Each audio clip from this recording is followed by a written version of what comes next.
the quiet city of Ashford, nights were usually calm, broken only by the occasional siren or the distant bark of a dog. People left their doors unlocked, and children played in the streets without fear. Crime had been almost non-existent, and the city had earned a reputation as one of the safest places in the region. Yet over the past few months, a subtle unease had begun to creep into daily life. Businesses reported small thefts, mysterious figures were spotted near abandoned buildings, and rumors spread about shadowy figures moving through the city after dark. At the center of Ashford's law enforcement was Chief Damien Cross, a man in his mid-40s with a reputation for unwavering dedication and an almost obsessive attention to detail. His career had been marked by high-profile arrests and a string of successes in dismantling organized crime. His colleagues respected him, the community trusted him, and even criminals feared the tenacity he brought to every case. For years, Cross had believed that Ashford was untouchable, that no one could threaten its peace, but he was about to discover just how fragile safety could be. No one in Ashford knew the face of Lydia Kestrel, though some whispered her name in hushed tones, linking her to the most dangerous crimes in nearby cities. She was enigmatic, elusive, and extremely intelligent. While she had no criminal record in Ashford, authorities suspected she had played a role in several incidents: a series of art thefts, a mysterious fire at a warehouse, and an underground smuggling operation. She left no trace, no fingerprints, no DNA, only a trail of questions and a sense of foreboding that unsettled anyone who thought they knew her. Lydia had mastered the art of blending into society, appearing ordinary while planning extraordinary crimes behind closed doors. On a particularly rainy evening in late September, surveillance cameras outside the Ashford police station captured a shadowy figure pacing near the entrance. The grainy footage revealed someone moving cautiously, glancing toward the station repeatedly, as if assessing the layout. Officers reviewing the footage felt a chill. The figure's movements were deliberate, almost predatory. No one recognized the person, but the silhouette suggested a woman. Her steps were measured, careful, yet her presence radiated an unmistakable intent.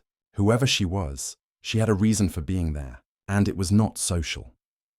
At the same time, Cross was unaware that his life was about to intersect with hers in ways that would test every instinct he had honed over decades. He spent hours reviewing reports, coordinating operations, and maintaining a visible presence in the community. He prided himself on anticipating threats, yet he had no warning of the storm gathering just outside the station walls. The city he had protected for years was about to reveal cracks that even he could not have foreseen.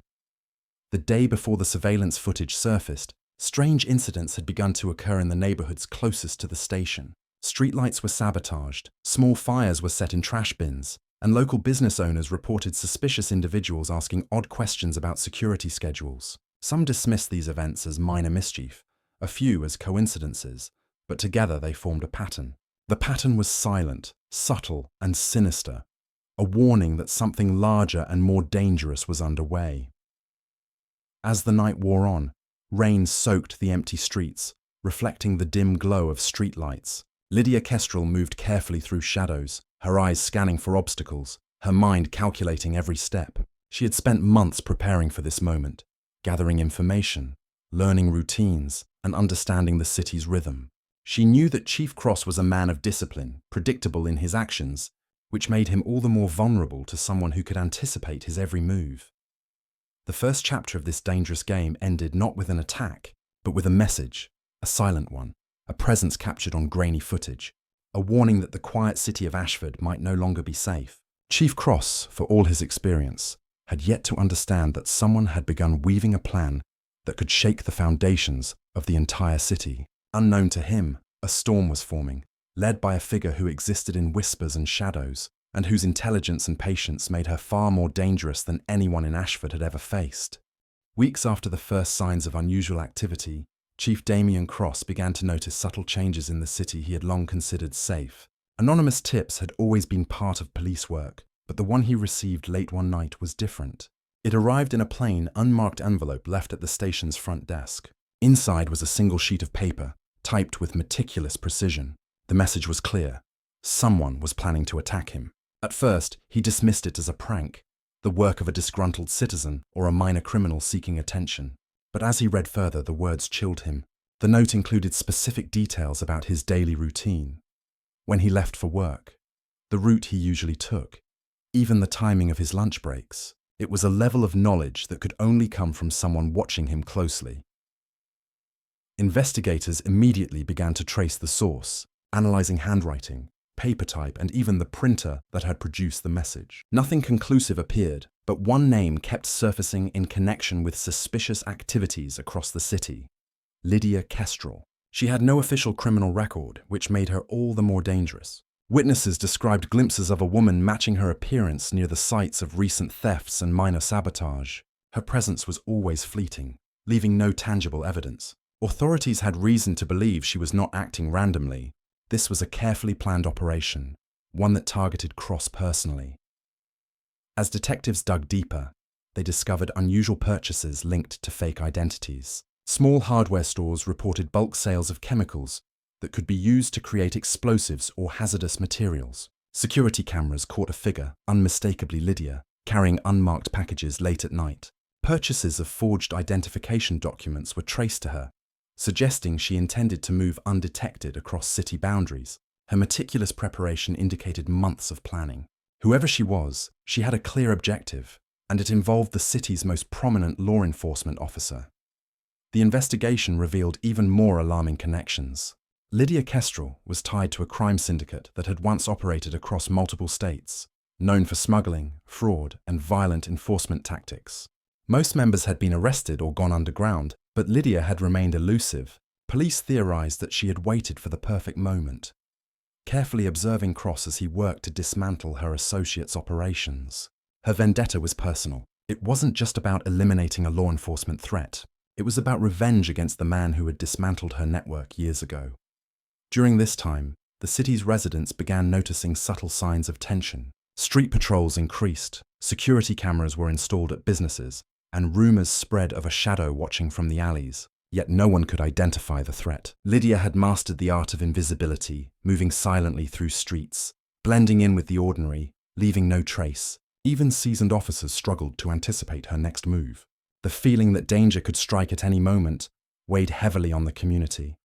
The realization that Lydia might attack Cross directly prompted the chief to reassess his own security measures. He increased his personal protection, altered his routines, and instructed his team to be vigilant at all times. But the more he adapted, the more it seemed Lydia anticipated. Surveillance footage revealed her appearing near locations he was scheduled to visit, disappearing before anyone could confront her. The pattern was deliberate, almost taunting, as if she wanted him to know that she was always one step ahead. By the end of the third week, a clearer picture began to emerge. Lydia Kestrel was not acting alone. Evidence suggested she had recruited others, creating a network of operatives to support her mission. Their goal remained unclear, but the intelligence pointed to a high level of coordination, careful timing, and strategic planning. Each move was calculated to destabilize the city and create opportunities to reach Chief Cross. The city's sense of calm was shattered. For the first time in decades, Ashford felt vulnerable. Citizens whispered about the mysterious woman targeting their protector, and the police realized they were dealing with someone far beyond ordinary criminals. Lydia Kestrel was patient, intelligent, and ruthless. Every small clue uncovered only hinted at the larger, more dangerous plan she had been orchestrating. The countdown to an inevitable confrontation had begun, and everyone understood that the outcome could change the city forever. The nights in Ashford had grown tense, almost suffocating, as Chief Damien Cross began to sense the gravity of the threat against him. Every shadow on the street felt like it could conceal danger. Every passing car could be surveillance, and every unknown knock at a door carried the weight of possibility. Despite tightening his routine and increasing personal security, he could not shake the feeling that someone was always observing him, calculating the perfect moment to strike. It was late on a Thursday evening when the first tangible danger materialized. Chief Cross had just finished a long day at the station and was driving home in his unmarked police vehicle. The rain was falling steadily, turning the streets into slick mirrors that reflected the dim glow of streetlights. Out of nowhere, a car pulled directly in front of him, blocking his path. Its darkened windows concealed the occupants, and the engine idled ominously. For a brief moment, time seemed suspended. Cross instinctively reached for the radio to call for backup, but before he could react further, a passerby shouted from the sidewalk, startling the driver. The vehicle sped away, leaving a sense of dread in its wake. When the police examined the abandoned car, the findings were horrifying. Inside, they discovered a set of explosives wired with a remote trigger, capable of detonating from a distance. It was a direct attempt on Cross's life, and the meticulous setup confirmed what investigators had long suspected. Lydia Kestrel was no ordinary threat. Her planning was precise, her timing flawless, and her understanding of law enforcement procedures alarming. Whoever she was, she had anticipated the possibility of interference and designed a fail-safe plan that nearly succeeded. The city reacted with shock and fear. News of the attempted attack spread quickly, heightening tensions among residents who had always believed Ashford was invulnerable. Citizens began locking doors, businesses reinforced security, and ordinary routines were disrupted by the lingering anxiety that danger could strike at any moment. Yet despite the growing panic, Lydia Kestrel remained invisible, her movements undetected except for the trails of chaos she left behind. Investigators worked tirelessly, analyzing patterns, tracing purchases, and reviewing hours of surveillance footage. Every clue pointed back to Lydia, but she had taken painstaking steps to erase evidence of her presence. Bank records showed transactions under aliases. Cameras revealed fleeting images of a woman in nondescript clothing, and neighbors recalled a figure lingering near alleyways or vanishing into shadows. Nothing concrete tied her to the explosives, yet the connection was unmistakable. Her signature was in the details: precision, patience, and calculated risk. Meanwhile, Chief Cross was forced to confront a new reality. He had spent years relying on instinct, experience, and procedural knowledge to maintain safety in Ashford, but he realized that Lydia Kestrel was not someone who could be predicted or reasoned with. Her intelligence and resourcefulness demanded a different approach. He began coordinating closely with Detective Rohan Vale, whose meticulous analysis of patterns and ability to think several steps ahead made him an invaluable ally. Together, they studied every minor incident, every subtle movement, trying to understand her methods and anticipate her next strike. The weeks following the failed assassination attempt were marked by a tense cat-and-mouse game. Lydia seemed to disappear completely, leaving no trace of her whereabouts. Every investigation yielded tantalizing hints, but never definitive proof. Street cameras caught glimpses of her walking among ordinary citizens, blending seamlessly into crowds, or driving away from areas shortly after suspicious events occurred. Her disappearance was almost as unnerving as the attack itself.